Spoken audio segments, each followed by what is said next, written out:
to Better Marriage Daily, where we give you tips on how to love each other in spite of each other so you can have a better marriage daily. I'm Sean. And I'm B. And we are here to talk again. Episode 28, good. 28. 28. Mm. So what we're Come going to on talk now. about right now, we're just going to Yeah. go and get into it. We're just Come going on, to let's get just into get it into it. right now, all right? Here's what I want to say. How to support yourself and your spouse during hard times, such as hurricanes, layoffs, etc. Ooh. So let's just talk about supporting each other, right? Mm-hmm. So when we got together, you want to take your glasses off? Yeah? It's going to be going back and forth. I'll take it off whenever. All right. Well, when we got together, y'all, Vanessa was gainfully employed Mm-hmm. and making a nice chunk of change. Yes. Doing what she did. Yes. And I was gainfully employed, 3-4 jobs, Mm-hmm. doing what it is that I do. And then about how many years in? And a few years in. Because we got married in 2000. Well, no. It like almost immediately, right? Because like we started dating. Yeah. We started Yeah. dating it. We Mhm. met each other in 97 officially. And in 98 we were dating. Mm-hmm. In 99, my life changed. Yeah. So in 99, I ended up having to change everything in my career Mm-hmm. because I was a part of a duet. My brother and I had a band together along with my dad. So it was like a 3-way thing, but on stage it was duet. Mm-hmm. It was us two and a band, right?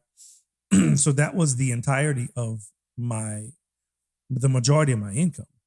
And so as family ventures go, this one ended up going south. Mm-hmm. And so that was actually probably one of the reasons why I decided to, that didn't hurt, that I decided to ask you to marry me, because when we were talking, because you met me while I was on stage. Mm-hmm. And so then to say, okay, well, stage thing ain't gonna happen.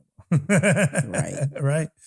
And so when I told you, I said, how would you feel if I wasn't playing, with that band anymore? I said, because I think it's over.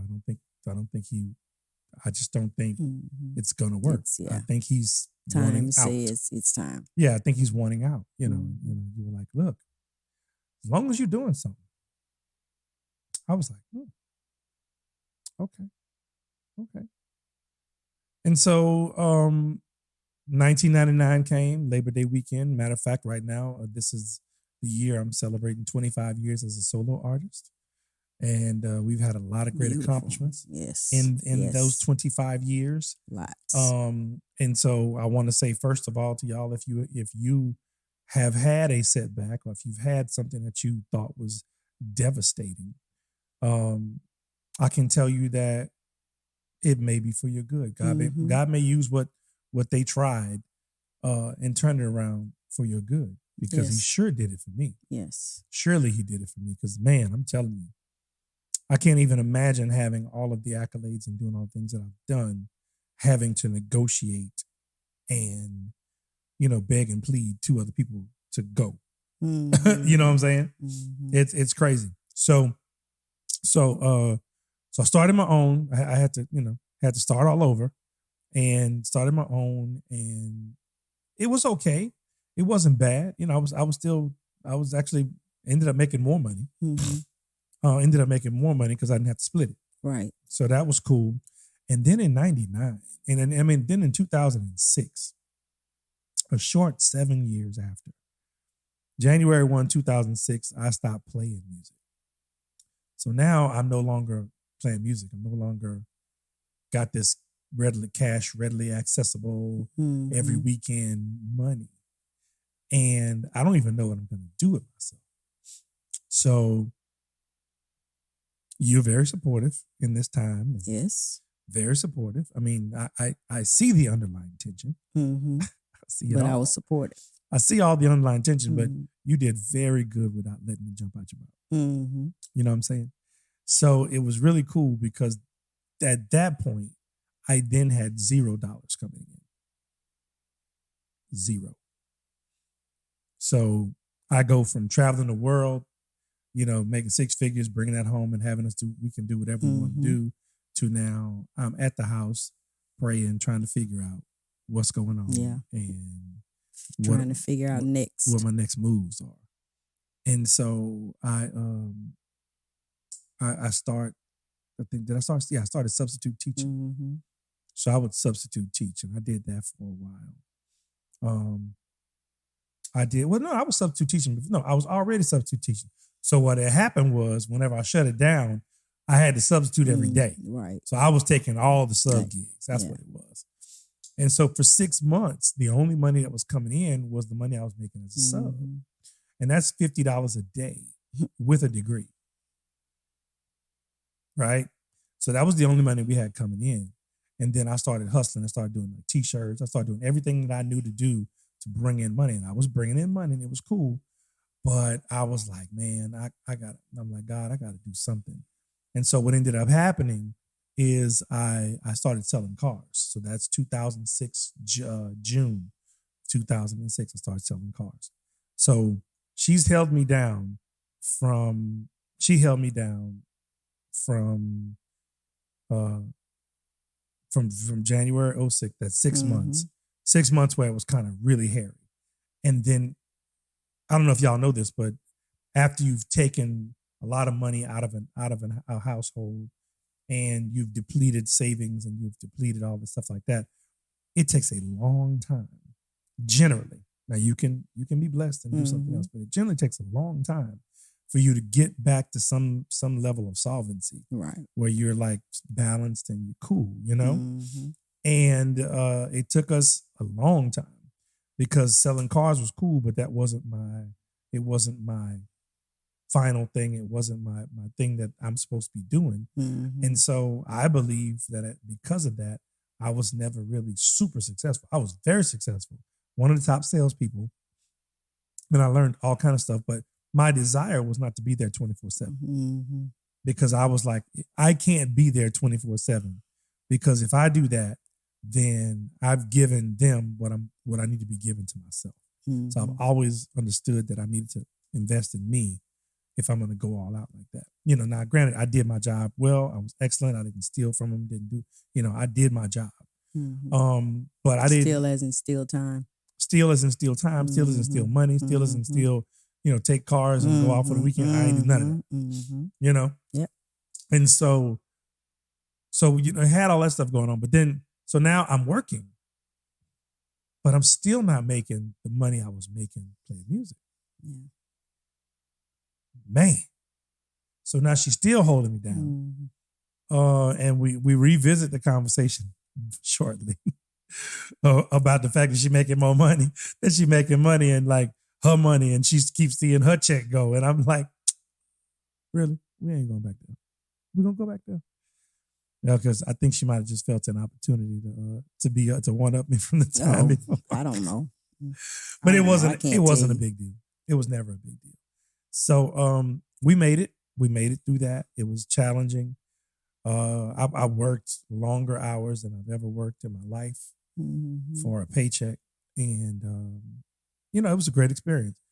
I now understand why God had me go there, because, and I'll share this, in my motivational teachings and sessions. I learned how to network, negotiate, prospect, say no, be told no, and I don't take business personal. I learned how to network, negotiate, prospect, say no, be told no, and I don't take business personal. So when I was able to come back to the music industry, I'm dangerous now, because I'm not worried about nothing. I'm not counting your money because I know how to negotiate. I'm not worried if you say no because I've been told no. Right. I'm not even worried to tell you no if it ain't the right deal, because if you can't walk away from a deal, that deal has you. You don't have that deal, right? So I can always walk away, and then I didn't take it personal. So that was a new level for me, because this thing is my culture, is my baby.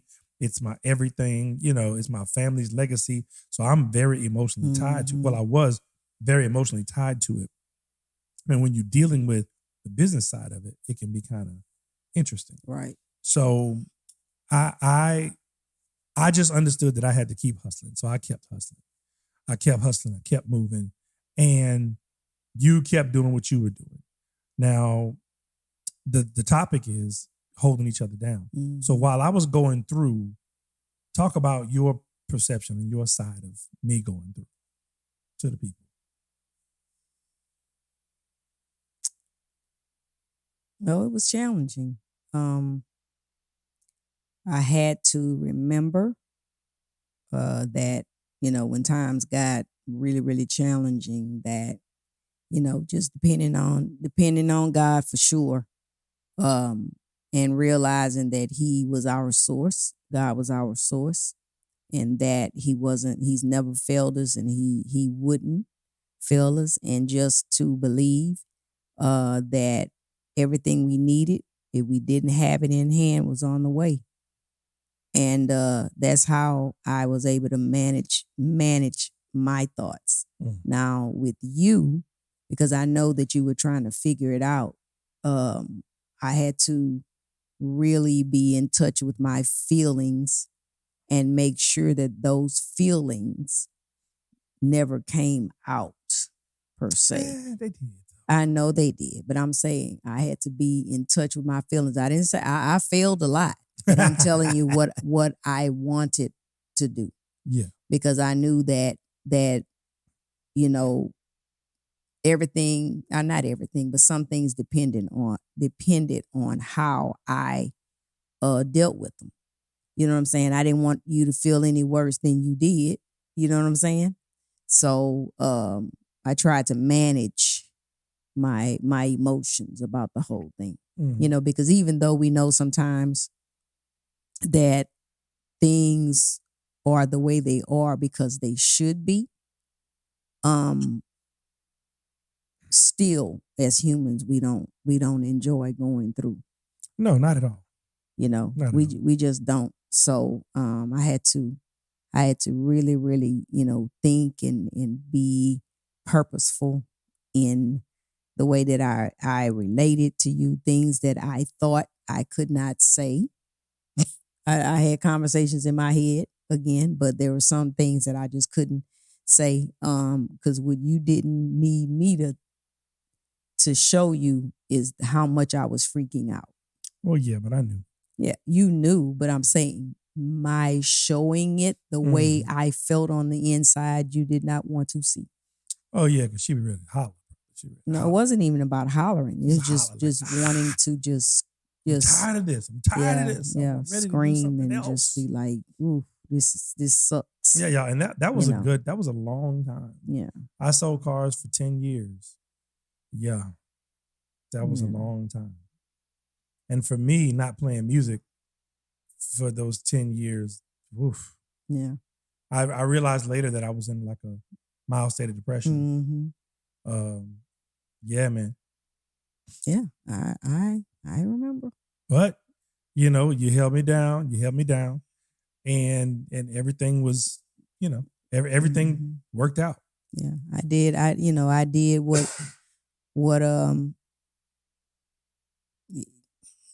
while you're going through things, it's tough. So I had to really, just manage what was going on the inside of me, because I knew what you were doing was right. I believed that. But even believing that didn't make it feel good. So for me, whenever I stopped playing music, when I heard that I needed to stop, that decision was interesting. And it was cool. And you were like, it's whatever. And then whenever I was trying to make the decision to come back, it was a fight. And I used to be like, man, I was like, you don't remember that I made more money playing music? Why are you fighting me for going back to playing music? Because I don't know. I just know that you got a job. It was and uncertainty. I know the job is guaranteed. And I'm like, the job is not guaranteed. It just was the uncertainty of it.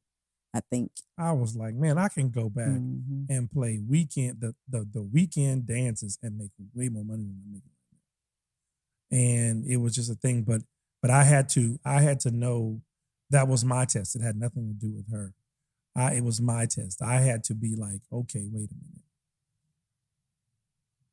Do I know that I know that I know that this is what I'm supposed to be doing? Mhm. And once I figured that out, I was like, oh, okay, cool. And I said, hey, I'm ready to go get it. And you were like, right around Easter too. You talk about talk about messing up the holiday. Oh, it was Her around my birthday. Her birthday, our anniversary, and Easter were all Mhm. around that same time. And she Mhm. was mad the whole time. And so I do remember saying this though. I said, hey, listen, I understand, you've been telling me, it's your vision, do your thing. I know I've been telling you it's your vision, do your thing and whatnot. But I told her, I said, hey, this is what I need you to do. If you can't say nothing good, don't say nothing. And spiritually speaking, keep all of the negativity in your head. Mhm. Because what I won't need now that I'm back doing this thing, what I won't need is to have to put out the fires that your words will have set. Yeah. And she said, but I said, please. You were like, man, I don't be talking negative. You just did. When you said, well, what we gonna do and how we gonna do it? I was like, see, when you say that, you invite that. And so she said, okay. And she did a great job of not saying it. And it was awesome. And I was really appreciative because, man, I was really worried because if you don't know, you have the power of life and death in your tongue. And when you say stuff, especially negative things, when you say negative stuff, man, that stuff comes fast. Every time the weather change, I get sick. We manifest. Every time the weather change, I get sick. Man, I can't never win. Man, people don't never pick me. How come I always have I don't ever win nothing. I don't ever win nothing. You know what? You're right because you keep saying all of those things. Like right now, we have a hurricane in the Gulf. If y'all could be here where we are and hear how many people are calling that hurricane to us. Yeah. They're calling it. Yeah. You're like, oh Lord, you know it's coming. It's hurricane season. They're all coming. I'm like, why would you say that? Keep that to yourself. It's a lot. Yeah. It's a lot involved in that. So we were able to, to control out what we say. And man, we came out of it and the support was there. So she supported me during that time. And then she's been retired. So since she's been retired, now it's really all on me. And it's been working, of course her retirement is there, but for the rest of it, because we don't live on just her income, it's a little larger than that. And so, y'all, I gotta tell you, I mean, you support each other in sickness and in health, for better or for worse, rich or poorer. That's the job. That's the gig. And if you do it with a good heart, it's way better.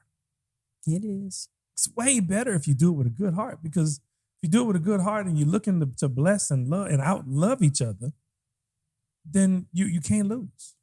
You cannot lose. I'm here to tell you, you cannot lose. We can give you examples of all these things, but at the end of the day, if you're together and y'all are going through, understand that y'all are going through it. And even if it's one person's fault, it's not just one person's fault. It's just not one person's responsibility to fix it. Right. It's both of your responsibilities to fix it because you're together. And it's gonna get fixed faster with both of y'all. It's on the both of you. Yeah, it's gonna get fixed faster with the both of you working towards that. You know what I'm saying? Yeah. So yeah, I just thank you, baby. I thank you for all the times you held me down. I thank you for holding you down and shaking in my boots. Hey, but all I needed, and I told you literally shaking in my boots. I know, and this is one thing, ladies. Let me give you this insight. I told her, I said, what you need to understand is that if you believe in me and you tell me that you believe in me, and then you show me that you believe in me and that you got my back, I can run through walls. I will run through walls to win because I know that you got me and I know that you believe in me. And let me tell you, I've been running through some walls You have. because I know that I got my agreement right here. And if y'all can do that as a married couple, I'm telling you, things will change. Mm-hmm. If y'all can sit there and get in agreement, sit down and write a plan. Say, okay, this is where we want to be in, don't do 5, do 2. This is where we want to be in 2 years. This is what we got to do to get there. And y'all do that and agree. Put that somewhere where y'all both can see it daily. And y'all work towards that. If one of you, like we said before, if one of y'all is a big spender, back down a little bit. Mm-hmm. Back down. You can't. You gotta work for the greater good at this point. You know, and if you have a saver and you're saving to a fault, listen, saver. Sometimes you got to spend some money to make some money. Yeah. So y'all got to find the balance. I learned that. Find the balance. How was that? I learned that. How was that? Talk Well, about that right I mean, in business, first of all, when you don't grow up in business or doing any kind of business, you don't know that. Those are just things that you don't know. You don't grow into adulthood knowing those things. That's Yeah. something that you learn on the way through what you're going through. You Yeah. know. So now I understand that you have to spend money to make money. In this business, in the music business, or whatever business that you're in. Yeah, whatever because business you you're in. need, number one, tax-wise, you need those things. You need those things. You need to spend money to, at the end of the year, make money. Yeah. And not have to pay a whole And that's bunch of right. taxes. In Because taxes. you can keep all the money you make until the end of the year. Yeah. Then you're gonna be upset. Then very upset. you didn't provide for your business. You didn't buy stuff for your business to help push your business Yeah, forward. you didn't invest in your business. And now at the end of the year, you can't invest in your business because you got to pay them taxes. Right. Yeah. And it's like we would have that conversation over and over and over. And I said, I need you to tell me what I've bought that hasn't brought $1 in my house. Mm-hmm.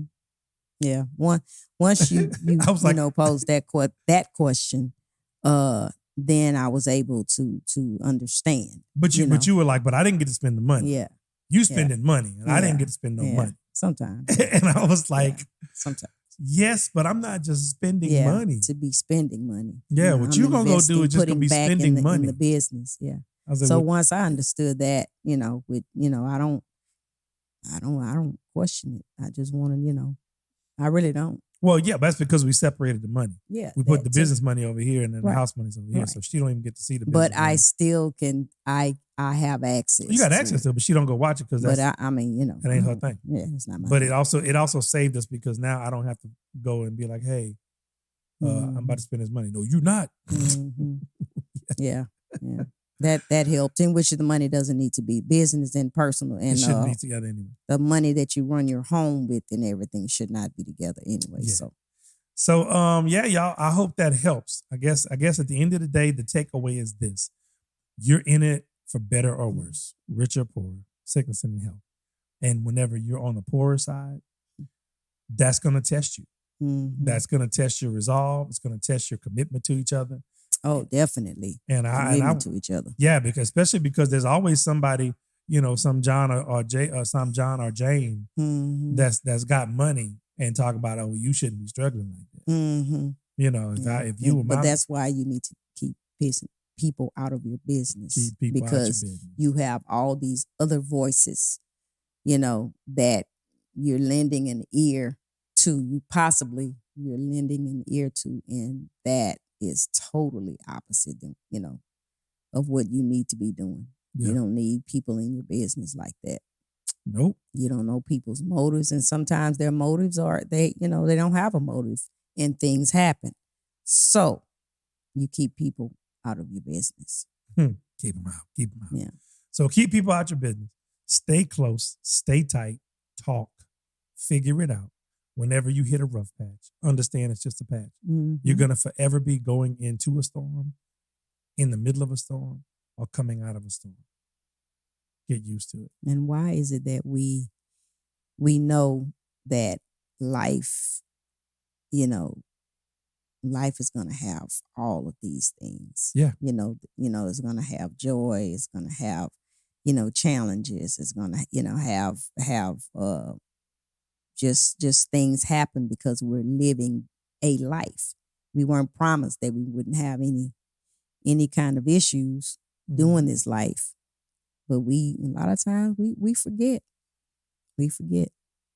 Yeah, I mean, because you think it's all supposed to be good all the time, and you think that what you're going through is going to last forever. And either way, it won't. And it won't. It just won't. That's just not the way life You'll happens. never be forever down, and you'll never be forever up. No. So if you get to get close, get in and get into each other, and say, but what we're gonna always be forever be is together, Mm-hmm. and what we're always forever gonna be is with each other, for each other, Mm-hmm. fighting for and with each other. And facing the challenges of life. That's it. Is so much more tolerable when you have someone to. Yes. Because we're not meant to be alone. No. Luther said it No. best. I am not meant to be alone. Yeah. Yeah. I just had to. I don't even know if I did that right because I got these headphones on. Not really. They know the song you were saying. They knew the song. Oh, they did. Did they recognized the song for sure. Yeah. Anybody? I mean, just the first 3 words. If you anyway, see that, and when you got your partner in crime and in life, they'll tell you the truth every time. I mean, I'm gonna tell you this, and we're gonna go. I did something for somebody, and I let her hear it, and I said, "How was this?" She said, I was like, "What? Nothing. You sending it to him like that?" I said, "Well, I guess I'm not. Let me go fix it." And that was my way of, Yeah, but she's holding me to my own standard. Mm-hmm. Like, and I'll hold her. Yeah, I'll hold her to her standard as well. This is finished. She did do that to me, and I did go finish it. I did not send it out as is. I went and finished it. So yeah, y'all just be for each other. Talk. Decide that you're on the same team. Strategize on how to come out of whatever you're in, and when you're in it, strategize how to stay together while you're in it. Mm-hmm. And then when you're out of it, remember how it was when you were in it and when you were going into it, so that you can enjoy being out of it. Right. Ooh. That part right there. Once you're out of it, you're out of it. Don't relive it. Let it go. Stay in the present. Mm-hmm. Because yesterday is gone and tomorrow's not promised. The only thing you have is the gift of today. And on that note, we don't know what tomorrow will bring. Yeah, anyway. So until next time, I'm Sean. And I'm V. And you have just seen Better Marriage Daily, where we give you tips on how to love each other in spite of each other so you can have a better marriage daily. And in this case, so that whenever you go through the rough spots and you go through the low lows and the winds and the storms, you understand that you're together. And anything you do with somebody and y'all are on the same page, you can come out of it. And you can come out of it quicker if y'all get into agreement and get to work. So that's the secret. Mm-hmm. That's the secret. That's it. So till next time, we'll holla. Baby, I'm gonna say